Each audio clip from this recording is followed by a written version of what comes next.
आवाज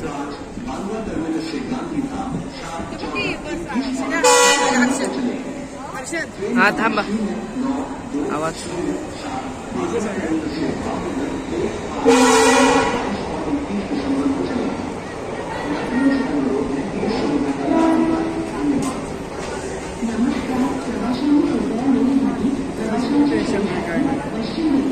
पैसे आणा सांभाळून 20,000 25,000 आहे का मग ते पैसे काय ऑनलाईन